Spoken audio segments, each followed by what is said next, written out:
Kumusta mga kachika and welcome back dito lang sa ating channel para sa isa na namang showbiz update. Carmina Villaruel, pakialamerang ina nga ba?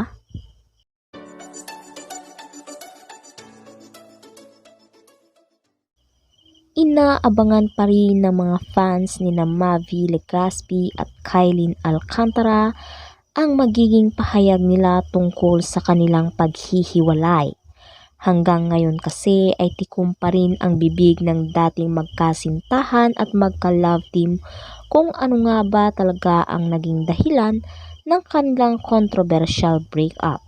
Kaya naman umaasa ang kanilang mga taga-suporta na magsasalita rin ang ex-celebrity couple tungkol sa kanilang real relationship status tulad ni Daniel Padilla at Catherine Bernardo, ganon din sina Kim Chiu at Sian Lim.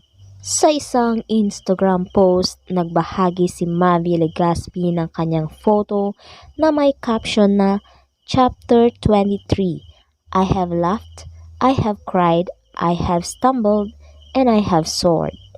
Through it all, I have learned to trust in the process, to embrace the unknown, and to believe in my own strength. I choose to let go of the expectations and pressures that society imposes and instead focus on living authentically and passionately. More love, dagdag pa niya. Samantala, makahulugan din ang binitawan niyang mensahe ng ipagdiwang nila ng kakambal niyang si Cassie ang kanilang kaarawan sa programa nilang Sarap Diba kasama ang kanilang ina na si Carmina Villaruel. Naging emotional pa nga ang actress TV host nang magbigay ng birthday message para kay Mavi habang inaalala ang mga pinagdaanang pagsubok ng binata sa personal nitong buhay. Ayon kay Carmina, boto ako sa kahit na sino naliligaw at liligawan ng anak ko. And in the future, kung sino man yung makakarelasyon nila, yun lang yung magiging boto ako. Saka kapag nakita ko na respectful yung tao na yon, yung totoo ha, yung genuine, very sincere, hindi ako naghahanap ng perpekto pero yung may respeto sa lahat ng tao. Dagdag pa ni Carmina. Sabi naman ni Mavi, laging tatandaan na ang pagmamahal sa isang magulang, whether nanay or tatay, never yun magiging red flag kahit anong mangyari. Na sinang-ayunan naman agad ni Carmina. I agree, dagdag pa niya. Sumagot naman ang guest nila sa show na si Chucky Dreyfus na kasama rin ni Carmina sa seryeng Abot Kamay na Pangarap. Anya, hindi pwede yung fake na nagiging mabait lang sa magulang dahil may ganon. Sinang-ayunan naman ito ni Carmina at Anya, that's right. Gusto ko pa sanang ikaw, Chucky, only child ka, so I'm sure even before, lagi nilang sinasabi na mama's boy ka. 'Di ba? Pag sinasabing mama's boy, parang masamang pakinggan. Sagot naman ni Chucky na hindi naman talaga. Ibig sabihin lang, close ka sa parents mo at mahalaga din naman yun dahil dapat may connection kayo ng mga magulang mo.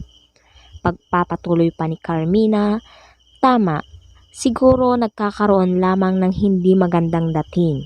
Yeah, mali lang ng connotation pero yes, dagdag naman ni Chucky. Dagdag pa ni Carmina, may ibang mama's boy na kumbaga na of age na, nasa marrying age na pero mas pinapakinggan pa rin yung nanay over the wives. That's why nagkakaroon ng ano. Yun lang, ang dami ko namang sinasabi. Ang dami-dami ko na namang sinasabi. Buti na lang talaga napipigilan ako, dagdag pa ng aktres. Napag-usapan nila ang tungkol sa mga mama's boy dahil ito ang tawag kay Mavi ng ilang netizens nang maghiwalay sila ni Kylene. Nakikialam daw kasi si Carmina sa love life ng kanyang mga anak. Depensa naman ni Carmina, Tatay and I are just happy that you're back. You know that I've been quiet for the past how many years? Hindi ko alam kung bakit sinasabi nilang nangingialam ako. But I don't care because I am your mother. Kung nakialam ako, hindi mangyayari ito.